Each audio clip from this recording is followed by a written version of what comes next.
Hi friends, అందరికీ నమస్కారం. మన సైకిల్ రైడ్ తీర ప్రాంతాల మత్స్యకారుల సమస్యల పైన అయితే చేస్తున్నాం. ఈ రోజు 20వ రోజు అనమాట. ప్రెజెంట్ అయితే నేను డోకులపాడు అనే గ్రామంలో ఉన్నాను. సో డోకులపాడు గ్రామంలో ఆ మత్స్యకారులు ఏ సమస్యలు ఫేస్ చేస్తున్నారో ఒకసారి వాళ్ళ మాటల్లో తెలుసుకుందాం. సో ఈ వీడియో ప్రతి ఒక్క మత్స్యకారుడు చూడాల్సిన వీడియో అన్నమాట. బాబాయ్, మన ఊర్లో ఏ సమస్యలు ఉన్నాయి బాబాయ్? మాకైతే ఎందుకంటే మాకు వేట అయితే జరుగుతుంది, కానీ చేపలు నిల్వ చేసుకునే గిడ్డంగులు మాత్రం మాకు లేవు. దాన్ని బట్టి మాకు చిన్న ఇబ్బందులు అవుతుంది. దాన్ని బట్టి ప్రతి వేటగాడు కూడా ఆ సంపదని వేరే దగ్గర తీసుకెళ్ళలేకపోతున్నాం. దాన్ని బట్టి మాకు ఒక చిన్న గిడ్డంగుల చేపల స్టోరేజ్ ఉంటే మాకు ఇంకా బాగుంది. ఇక్కడ ఏంటంటే చేప అంటే వేటకెళ్ళి తెచ్చిన చేపలని అంటే సావుకారులు గిట్టుబాటు ధరలు కొనకపోయినా సరే, అవి లేట్ అయినా సరే వాళ్ళు కొనే టైంకి చేపలు అనేవి పోతున్నాయి. దానికోసం కోల్డ్ స్టోరేజ్ లో ఏర్పాటు చేస్తారని గవర్నమెంట్ అయితే మేము కోరుకుంటున్నాం. అలాగే ఇంకేమైనా సమస్యలు ఉన్నాయి బాబాయ్? అంటే ఇప్పుడు మనకి బోర్డులు, ఇన్సూరెన్స్ లు, అలాగే మత్స్యకార భరోసాకి సంబంధించినవి ఇవన్నీ. శ్రీకాకుళం జిల్లా పచ్చర్పుత్తూరు మండలం డోకులపాడు గ్రామం. మాకు ఇక్కడ ఉన్నటువంటి సముద్ర పైన యాట చేస్తున్న సమయంలోనూ కొంతవరకు ఆ సబ్సిడీ మీద వల్ల గాని, ఇంకా ఏవైనా ఇంజిన్ తాలుగా చిన్న బోట్లు గాని ఇప్పిస్తే బాగుంటది. ఇక్కడ సబ్సిడీ మీద వల్ల గాని, ఇంకా మాకు ఇక్కడ చేపలు నిల్వ చేసుకోవడానికి కోల్డ్ స్టోరేజ్లు గాని ఇలాంటివి ఏర్పాటు చేస్తే ఇంకా మాకు సదుపాయంగా ఉంటది. మెయిన్ గా మాకు ఈ చిన్న తెప్పలకి ఇప్పుడు ఉన్నటువంటి యమహా ఇంజినల్ అని చెప్పేసి చిన్న వచ్చున్నాయి. అవి కూడా ప్రభుత్వం తరపు నుండి మాకు సబ్సిడీ మీద అవి మాకు అందజేస్తే ఇంకా బాగుంటది అని చెప్పేసి మేము దీని ద్వారా తెలియజేస్తున్నాము. ఇప్పుడు ఉన్నటువంటి వాతావరణంలో కానీ చూస్తే సముద్ర పైన వేటకి వెళ్ళేటప్పుడు ఏ క్షణంలో ఎలాగవుతుందో తెలియదు. వాతావరణ మార్పుల వల్ల బలమైన గాలులు గాని, కొన్ని సందర్భాల్లో ఇంకా వర్షాలతో అంటే వర్షంతో పడిన ఉరుములతో కూడిన జల్లులు అలాంటి పడుతుంటాయి. అలాంటప్పుడు సముద్రం కూడా కొంచెం అల్లుకల్లోలంగా అయిపోతుంటది. మా దగ్గరలో మినీ జెట్ ని కూడా ఏర్పాటు చేస్తే మాకు కొంచెం ఇంకా వెసులుబాటు కల్పించే విధంగా ఉంటదని చెప్పేసి ఈ సందర్భంగా ప్రభుత్వాన్ని మేము కోరడం జరుగుతుంది.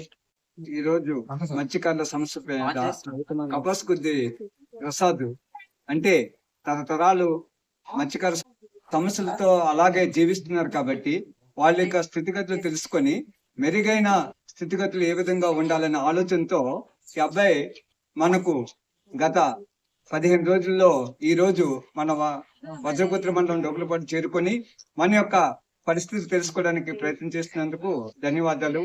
అయితే ఈ తీర ప్రాంతంలో సమస్యలంటే అన్నిత్యము కెరటాలతో జీవన మరణ సాహసం చేస్తూ మన బ్రతుకు తెరువులకి ముందుకు వెళ్తున్నాం. అన్నిత్యము ఈ కెరటాలతో యుద్ధం చేస్తూ మా జీవనోపాధి పొందుతున్నాం. దాంట్లో రోజుకొక ఏదో ఒక దెబ్బ కాస్తూనే ఉన్నాం. తీర ప్రాంతంలోకి వెళ్ళిన తర్వాత ఒకరోజు బోటు పోవడము, ఒకరోజు మనిషికి గాయపడ్డము, ఒకరోజు వలపోవడము నిరంతరం జరుగుతున్నాయి. ఈ సమస్యలు ఏంటంటే మా యొక్క కష్ట సుఖాల మీదే మేము ముందుకు వెళ్ళిపోతున్నాం. ఊరికి దగ్గరలో జట్టీలు ఏర్పాటు చేసి ఆ జట్టీలు ఏర్పాటు చేయడం వల్ల ఇక్కడ మత్స్యకారులకి సురక్షితమైన జీవితం ఉంటుంది. ఈ విధంగా ఉండడం వల్ల ఏంటంటే వాళ్ళు అన్నిత్యము ఈ తీర ప్రాంతంలో జీవించి మంచి ఆదాయం సంపాదించుకోగలరు. ఆ విధంగా ఆదాయం సంపాదించుకుంటే పిల్లల యొక్క విద్యా భవిష్యత్తు ఇంకా బాగానే ఉంటుంది. ఇలాంటి పరిస్థితుల్లో ఉన్నాం కాబట్టి ఈ సమస్యలు ఈ అబ్బాయి అంటే సైకిల్ యాత్ర రూపంలో పరిశీలించి మా మత్స్యకారుల పరిస్థితి అదే విధంగా ఉంది. ఎంత సైంటిఫిక్ గా డెవలప్మెంట్ అయినా ఎక్కడ పడినా అక్కడ గొంగల్లాగే ఉన్నాం. మాకు ఒక ఆర్థిక పరిస్థితులు మెరుగవ్వలేదు. ఆర్థిక పరిస్థితులు మెరుగవుతే కదా సామాజిక పరమైన ఆర్థిక పరమైన అంశాల్లో ముందుకు వెళ్తాం. వెళ్ళేటప్పుడు వచ్చేటప్పుడు అలలకు ఆ తెప్పలు పాడవకపోవడము, అలాగే తెప్పల మీద ఉండే వలలు కొట్టుకుపోవడము, మనుషులకి వేట చేసే వాళ్ళకి దెబ్బలు తగలము, పరిస్థితుల్లో చనిపోవడం చాలా మంది జరిగింది ఈ గ్రామంలో. అలాంటప్పుడు ప్రభుత్వం నుండి ఇన్సూరెన్స్ అనేది ఆస్తికి గాని మనుషులకు గాని ఉంటే కొంత ఆ కుటుంబాలకు హెల్పింగ్ అవుతుందని మా ఉద్దేశము. మాకు మెయిన్ చాలా లోతుకెళ్ళినప్పుడు ఏమైనా చేరడానికి తుఫాను అనుకోకుండా జరిగిపోవడం వల్ల ఈ చేరడానికి మినీ జెట్ లేకపోవడం వల్ల చాలా ప్రాబ్లం కి మేము గురైపోతుంటాము. గత 4-3 సంవత్సరాల్లో బీభత్సమైన ఒక తుఫాన్ జరిగింది. దాన్ని ఎక్కడ చేరడానికి సురక్షితమైన మార్గం లేకపోయింది.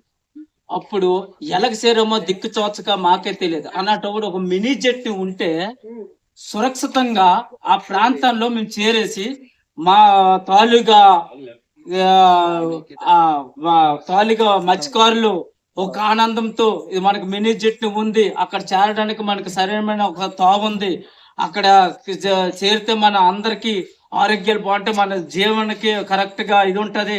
మినీ జెట్ ని ఎందుకంటే ఎల్లప్పుడు వచ్చినప్పుడు ఎల్లప్పుడు ప్రమాదమే, వచ్చినప్పుడు ప్రమాదమే. అందుకే మినీ జెట్ నుండి సురక్షితంగా చేరడానికి దెబ్బలు తిరగబడిపోతున్నాయి. వాళ్ళ ప్రాణ నష్టం, ఆస్తి నష్టం అవుతుంది, ప్రాణ నష్టం అవుతుంది, గాయాలు అవుతున్నాయి.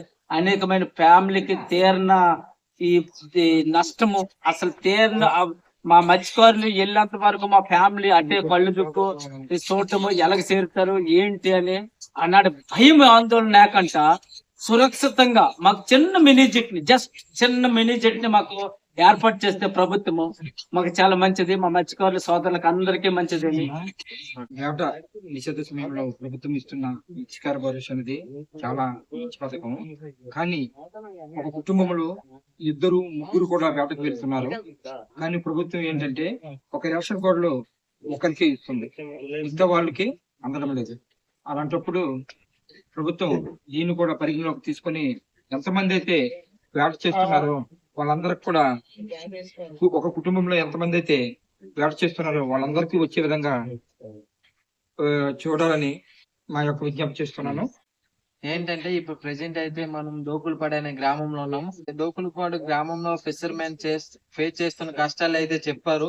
సో దీన్ని మీరు చూసారు కదా. ప్రతి ఒక్కరు ఈ కష్టాలు మీ కష్టాలని ఒక్క హెల్ప్ చేయండి. ఆ హెల్ప్ ఏంటంటే ఒక షేర్ చేయండి. ఈ వీడియోని గవర్నమెంట్ దృష్టికి వెళ్ళేలా అయితే మీరు షేర్ చేయండి. మీరు షేర్ చేయడం వల్ల మా మత్స్యకారులు ప్రాణాలను అయితే కాపాడిన వారు అవుతారు. సో నా సైకిల్ రైడ్ అయితే నెల్లూరు వరకు అయితే నేను చేస్తున్నాను. మీరు ప్రతి ఒక్కరు నా యూట్యూబ్ ఛానల్ ని సబ్స్క్రైబ్ చేసి ఇన్స్టాగ్రామ్ పేజ్ ని ఫాలో చేసి ముందుకు తీసుకువెళ్తారని మిమ్మల్ని అందరినీ కోరుకుంటున్నా. Thank you for all.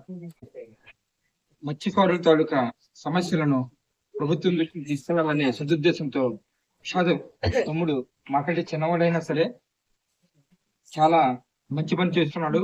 ఇప్పటికి 20 రోజులు అయిపోయింది తను ఈ యాత్రను ప్రారంభించి.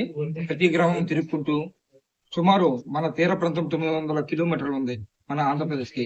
మొత్తం ఈ 900 కిలోమీటర్లలో ఉండే గ్రామాలన్నింటినీ తిరగాలనే సంకల్పంతో 20 రోజులుగా ఈ యాత్ర చేస్తున్నాడు. దీన్ని మనస్ఫూర్తిగా మా డోకులపాడు గ్రామస్తులు అభినందిస్తున్నాము తమ్ముడిని. మా సమస్యలను ప్రభుత్వం దృష్టికి తీసుకెళ్ళినందుకు థ్యాంక్ యూ తమ్ముడు. మాట్లాడుకున్న నీకు చాలా ధన్యవాదాలు.